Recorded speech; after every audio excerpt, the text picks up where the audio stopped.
오늘은 사순절 첫째 주일이자 청년주일입니다. 그런데 오늘 참 여러분 어떠신지 모르겠지만 저 예배 준비하는 그 과정에서부터요 지금까지 이렇게 보면서 참 감동이었습니다.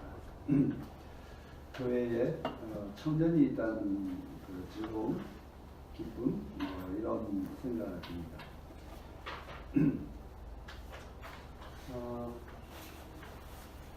청년들과 함께 청년주일이어도 너무 당연하게 청년주일 드리는 것이다라고 하는 생각이 우리한테 가득해 있는데요. 모든 건 당연한 게 아닌 것 같습니다. 하나님께서 베푸신 은총이고 또 이렇게 젊은이들과 함께 예배드린다는 게 참 기쁨입니다. 우리가 모든 누리고 있는 것을 당연하다라고 생각하는 것 자체가 우리에게 교만한 유혹의 시작이 아닌가 싶습니다. 하나님께서 우리에게 베푸시는 것에 대해서 언제나 감사하고 또 감사하는 그런 우리 믿음의 눈이 언제나 늘 열려있게 되기를 간절히 소망합니다. 사순절은 특히 부활절을 앞둔 40일 동안의 기간입니다.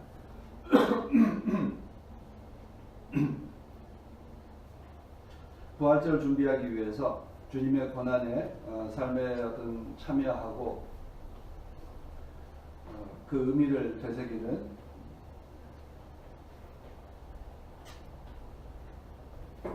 그런 절기입니다. 사순절은 교회력으로 보면 가장 늦게 만들어진 절기입니다. 약 한 8세기경에 이제 만들어진 절기인데 아마 왜 8세기경에 가서야 만들어졌을까 한다 생각해 보면 교우들과 삶을 돌아보면서 사순절, 회개와 절제하는 기간이 우리의 신앙에서 참 복되구나라고 하는 것을 살면서 깨달아 본 것 같아요. 그래서 늦게 해서라도 이렇게 사순절을 만들었습니다. 근데 사순절 중에서 가장 어려운 점이 뭔 줄 아세요? 회개하라는 말을 되게 어려워합니다. 왜냐하면 우리는 잘 살고 있는데 내가 누구 걸 도둑질한 것도 없고 누구 뭐 피해를 입힌 것도 없고 뭐 살인을 하는 것도 아니고 내가 뭐 범죄를 저지른 것도 아닌데 뭘 날 죄인이라고 말한다고 하는 회개한다라고 하는 전제는 내가 죄인이다, 내가 잘못한 것이 많습니다라고 하는 그 전제가 되어야 되는데 이 죄인이라고 하는 말에 대해서 많은 사람들이 걸려 넘어집니다. 그래서 특히 현대인 교회에 와서 더 그렇습니다. 그리고 소위 중산층 교회가 되어 갈수록 내가 죄인이다라고 한 말에 거슬러 합니다.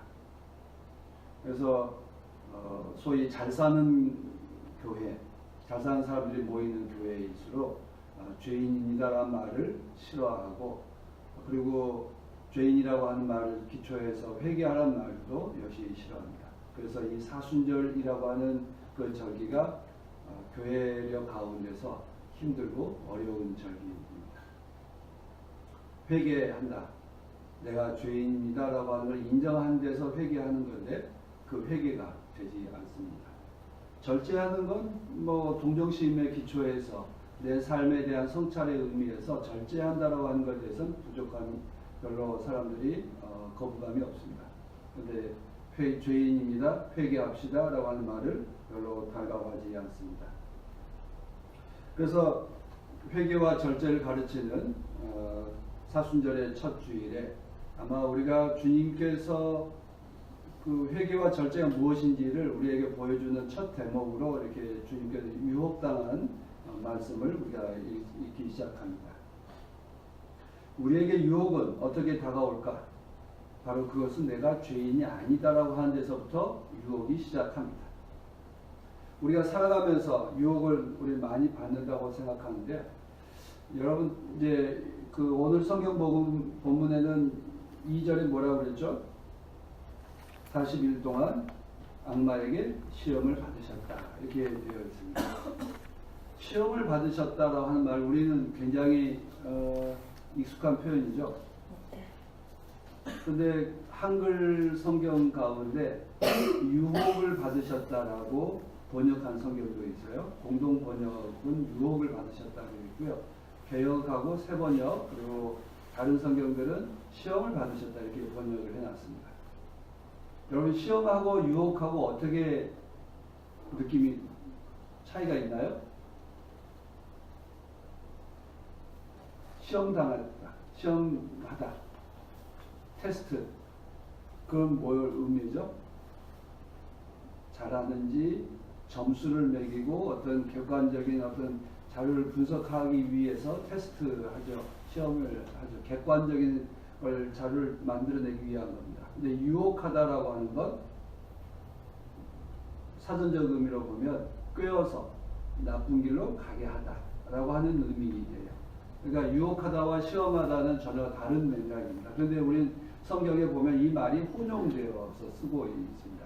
오늘 예배 때도 주기도문 합니다만 뭐라 그러죠? 시험에 들게 하지 마옵시고 라고 해서 시험이라고 하는 말을 쓰고 있습니다. 근데 영어 성경은 거의 다 temptation, 유혹이라고 하는 동사형 tempt를 쓰고 있어요. 거의 모든 성경이 그렇고요. 한두 개 정도만 테스트라고 하는 말을 쓰고 있습니다. 헬라어의 말도 역시 유혹이라고 하는 말의 용도로 29번을 쓰고 있고요. 시도하다라고 하는 맥락에서 의미를 쓰고 있는 게 소수입니다. 그러니까 테스트라고 하는 의미로는 쓰고 있지는 않아요. 근데 한글만 유독 테스트라고 하는 용어로 시험이라는 용어로 번역하고 있습니다. 그래서 우리도 이 시험하다라고 하는 말을 유혹하다라는 것으로 분명히 이해하는 것이 필요하겠습니다. 최초의 유혹은 뭐죠? 인류의 최초의 유혹은 선악과입니다. 선악과로 유혹하신 분 누가 유혹했습니까? 뱀이죠. 근데 선악과를 안 만들었으면 되지. 왜 그걸 만들어가지고 라고 말을 하는 사람들이 무지 많죠. 그러면 만들어 놓고 나서 아담과 하와가 금방 유혹에 빠졌을까요? 한참 그 시간이 언제인지 모르겠어요. 그 전에는 아무 문제가 없었어요. 동산 가운데 선악과가 있었는데 그냥 어제 아침에도 지나갔고 저녁에도 지나갔고 아무 문제가 없었어요. 근데 어느 날 갑자기 유혹하는 자가 와서 묻습니다. 먹어도 돼? 라고 물으니까 하와가 대답하죠. 다 먹어도 좋은데 선악과만 먹지 말라고 그랬어. 그럼 먹으면 죽는다고 했어. 라고 해서 하와가 대답합니다. 그때 유혹자가 말합니다. 괜찮아. 유혹이라고 한 말은 굉장히 좋은 걸로 긍정적인 것으로 다가오죠. 이거 하면 죽어라고 이렇게 유혹하는 사람은 없어요. 이거 해도 괜찮아. 좋아. 그랬더니 그 말을 듣는 순간 어떻게 됐어요? 어제까지만 해도 그 선악과를 보면서 거의 그냥 가운데 있구나라고 하는 정도 지나갔을 텐데 갑자기 보암직도 하고 먹음직도 했다. 이게 유혹이에요. 테스트는 그냥 뒀어요. 이거 뭐죠? 하나님의 말씀을 중심으로 살아라. 이것을 기준으로 살아라. 라고 하는 상징적 존재로 선악과를 두었는데 사탄의 말을 듣는 순간부터 그것이 변했어요. 나의 눈에서 바뀌게 되었어요. 어제까지만 해도 아무 문제 없었는데 오늘 갑자기 그 말을 듣는 순간부터 먹음직도 하고 보암직도 했다. 이렇게 바뀌어버린 겁니다. 유혹의 모습입니다. 예수님께서 공생애를 시작하면 사탄에게 유혹을 받는데 사탄에 대한 유혹이 뭐죠? 돌로 빵을 만들어 봐라. 그리고 모든 나라를 보여주고 이것을 권세를 다 주겠다라고 말합니다. 또 성전에서 뛰어내려 봐라. 하나님께서 너를 지켜주실 것이다. 한지 라고 이야기를 합니다. 예수님께서 대답을 뭐라고 쓰죠? 보면 한번 보세요. 전부 다 성경에서 말하기를. 성경에서 말하기를. 성경에서 말하기를. 성경에서 말하기를이라고 하는 그 세 마디의 말씀으로 유혹을 물리치고 있습니다. 하와도 역시 마찬가지로 하나님께서 말씀하시기를 라고 이야기해서 유혹자에 대해서 응답하지만 끝내 넘어가서 왜곡합니다. 근데 예수님에게 유혹하고 있는 세 가지를 우리가 늘 생각해 봐야 돼요. 하나는 돌로 빵을 만들어 봐라. 배고픈 사람에게 와서 그런 이야기를 합니다. 우리는 언제나 배고픔이라고 하는 것에 대해서 유혹받기 쉽죠. 또 두 번째는 뭐죠? 모든 나라를 보여주고 이것을 다 주겠다라고 이야기를 합니다. 높은 자리에 올라가는 걸 그 속에서 유혹받습니다. 근데 세 번째, 마태복음은 순서가 어떻게 되냐면 빵, 그리고 성전에서 뛰어내려 봐라. 세 번째, 모든 나라를 주겠다라는 이야기를 합니다. 근데 누가복음은 빵, 그리고 두 번째, 세 번째가 바뀌어 있어요. 권세를 주겠다. 세 번째, 성전에서 뛰어내려 봐라 합니다. 왜 이게 바뀌었을까라고 물음 한번 생각해보지 않으셨어요? 왜 바꿨을까요? 근데 이거 뭐 답이 있는 게 아니니까요. 여러분 상상을 해보시면 돼요. 근데 세 번째 대목이 해석을 잘 가야 되는데 핵심이 뭐죠? 내가 뛰어내려 보면 어떻게 대답해요? 천사가 하나님께서 너를 지켜주실 것이다. 그것을 한지 안 하는지, 하나님께서 너를 지켜주시는지 지켜주시지 않는지를 테스트해보자 라고 하는 거잖아요. 시험해보자 라고 하는 거예요. 결국 핵심이 뭐죠? 내가 하나님을 내가 조종할 수 있는지 없는지, 결국 하나님을 내가 부려먹을 수 있는지 없는지를 시험해보자 라고 하는 거예요. 그럼 결국 누가 하나님이에요? 내가 하나님이에요. 하나님 이리 오세요. 내가 뛰어낼 테니까 빨리 받을 준비해보세요 라고 불러봐라 라고 하는 거잖아요. 하나님을 내가 부를 수 있느냐, 내가 하나님을 내 마음대로 조정할 수 있느냐에 대해서 물음입니다. 결국 첫 번째와 두 번째는 인간적인 거죠. 빵과 권세, 인간적인 거지만 세 번째는 기어이 내가 하나님이 될 수 있느냐, 누가 하나님이 될 수 있는지에 대해서 한번 해보자 라고 하는 이야기입니다. 우리가 기도할 때 빠지기 쉬운 오류들이, 유혹들이 그런 겁니다. 내가 요구하는 걸 들어주시는지 안 들어주시는지. 우리 그 젊은 사람들 흔히 이제 무신론과 유신론에 대한 논쟁을 할 때 어디 네가 한번 해봐라. 하나님께서 너를 정말 하나님 계시다면 너를 지켜주실 것이다 라고 하는 그런 물음들을 하죠. 그래서 어떻게 대답하실까요? 그래서 청년들 사이에 또 많은 사람들 사이에 신에 대한 논쟁, 존재의 유무에 대한 논쟁을 할 때마다 우리가 빠진 걸 내가 한번 해봐라. 하나님께서 해주시는지 안 해주시는지. 안 해주잖아. 안 계시잖아 라고 하는 대답으로 흘러가기 쉽습니다. 우리가 하나님에 대해서 테스트하는 것에 대해서 그 할 때 유혹자도 뭐라고요? 성경에 기록하기를 이렇게 해봐라. 우리 논쟁할 때 보면 성경에 이렇게 말씀하시기를 하나님 계시지 않는다라고 말했다 라고 성경 구절을 꺼내가면서까지 논쟁해 갑니다. 근데 예수님께서는 초지일관 성경에서 말하기를 나의 어떤 판단의 기준을 성경에서 말하는 것으로 세워두었습니다. 근데 오늘 신명기와 로마서의 말씀을 들으면서 여러분은 어떤 생각을 하십니까? 신명기서의 말씀은 추수감사절 때 흔히 읽는 본문입니다. 근데 왜 사순절 첫 번째 주일에 이 말씀을 읽을까 하는 것이죠. 감사 예배가 뭐죠? 신명기의 26장의 말씀은 하나님께서 주시는 첫 열매를 가지고 주님 앞에 제물을 드릴 때에 이렇게 고백해라 하는 것입니다. 핵심은 내가 잘나서 내 능력이 뛰어나서 내가 이 모든 재물을 거둔 것이 아닙니다. 하나님께서 은혜를 베푸셔서 나로 하여금 이 땅에 들어오게 했고 이 재물을 주셨습니다. 하나님의 은혜입니다.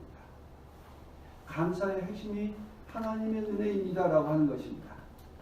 풍성합니다에 대한 감사가 아니라 하나님께서 베푸시는 은혜입니다. 우리가 감사의 언제나 거기에 두어야 됩니다. 그래서 역사신조라고 하는 26장 이 1절에서부터 13절까지의 말씀은 하나님께서 베푸신 은혜, 은총입니다라고 하는 것을 기억해라. 그리고 그 말씀을 끊임없이 되뇌이고 그 모습대로 살아가라고 하는 것입니다. 우쭐대지 마라. 교만하지 마라. 언제나 주님께서 베푸신 은총에 대해 감사해라. 겸손하라 라고 하는 말씀입니다.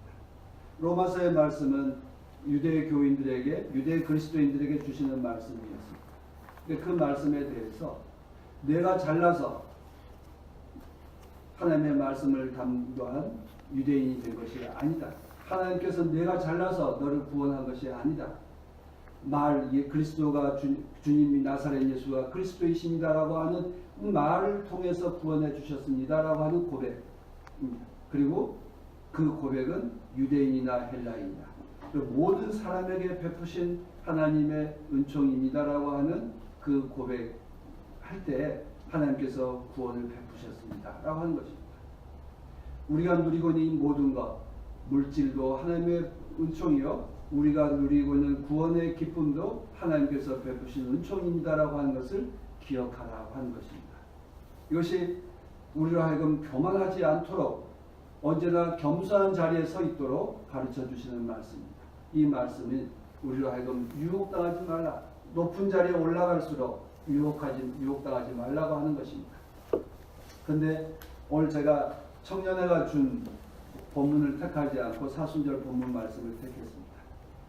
여러분, 오늘이 청년주일인데요. 청년주일의 주제가 뭐예요? 여러분, 들어오실 때 저희 교회 문 딱 들어올 때 포스터 붙여놨는데 보셨어요? 네. 주제가 두루누리 콤마 있다입니다. 두루누리라고 하는 말이 유비쿼터스, 아주 지금은 그 보면 전부 다 모든 사물들이 다 인터넷으로 연결되어 있는 그 그림을 그려 놓았습니다. 모든 세상이 지금 연결되어 가고 있습니다. 인터넷과 물질 문명의 발달을 해 있습니다. 그런데 왜 콤마로 하고 있다라고 이어지다, 있다라고 썼을까? 두루누리와 있다. 두루누리 모두가 연결되어 있어요. 그러니까 그런 이어져 있어요. 이어져 있다라고 하는 의미에서 있다라고 이야기도 한 것도 있을 것 같고요.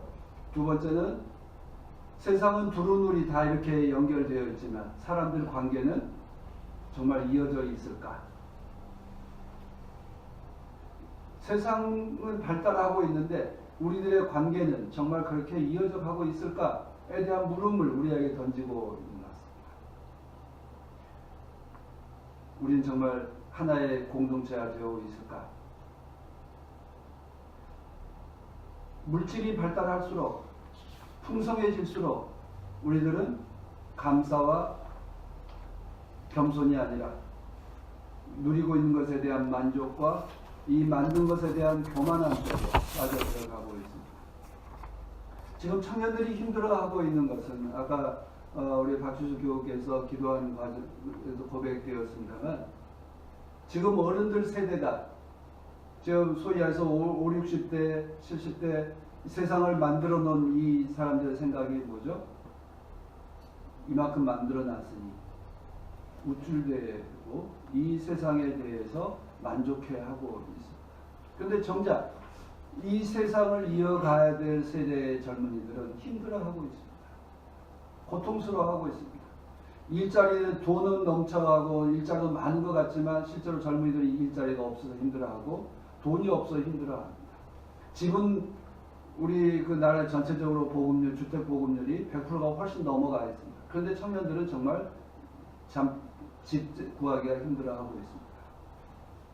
물질적으로는 풍요한데 굶주리고 있고 빈곤함을 누리고 그 속에 빠져 있습니다. 그래서 출산율, 결혼율, 뭐 모든 것이 다 이제 최하로 이제 가고 있습니다. 왜 그럴까? 우리가 만든 세상 속에 청년들을 꽤 맞춰 놓으려고 하는, 또 그 질서에 순종하도록 요구하는 이런 것들이 아마 우리로 하여금 우리 그 자녀들 세대에 더 힘들게 만들고 있는 거 아닌가 싶습니다. 세상은 다 연결되어 가고 있지만 사람들은 파편화되어 가고 고립되어 가고 있습니다. 세대와 세대 간에 단절되어 가고 있습니다. 아마 둘은 우리 세상은 다 연결되지만 이어지지 않는 이 세상 가운데 청년들이 서 있으면서 그래도 이어져 가는 세상을 꿈꾸고 싶고 이어져 있는 하나님의 그 품 안에서 평화를 누리고 싶어하는 또 그런 세상을 만들어 갑시다라고 하는 선언으로 두루누리 있다라고 하는 제목으로 정했다고 보여집니다. 우리가 사순절 첫 번째 주일이자 청년주일을 맞이해서 정말 우리가 이 세상에 대한 어떤 만족도가 높은 것인지 교만에 빠지지는 않았는지 또 스스로가 겸손함 또 유혹당한 그 어떤 뭐랄까 죄인으로서 우리 자신에 대해서 겸손함을 회복해야 될 때가 아닌가 싶습니다. 하나님께서 우리를 부르셔서 교회로 세우시고 또 이어져 가게 하고 우리가 하여금 새로운 세대를 준비하도록 해주셨습니다. 예수님께서 광야에서 사탄의 어떤 유혹을 통해서 새로운 세상을 열어갔던 것처럼 우리도 과거의 낡은 세상에 매이지 않고 과거의 풍요로움에 매이지 않고 또 하나님께서 주신 그 사탄이 주는 그 유혹에 빠지지 않고 새로운 세상에 대해서 늘 꿈을 꾸고 새로운 세상을 향해 나아갈 때 아마 우리가 하나님 보시기에 참 좋았더라라고 하는 그런 모습을 회복할 수 있지 않겠나 싶습니다. 우리의 인생의 모든 순간순간 찾아오는 유혹들을 하나님의 말씀 가운데 극복해서 새로운 세대를 만들어갈 수 있는 우리 모두가 되기를 간절히 기도합니다. 이만희 하나님께서 우리와 함께 하시옵소서. 하나님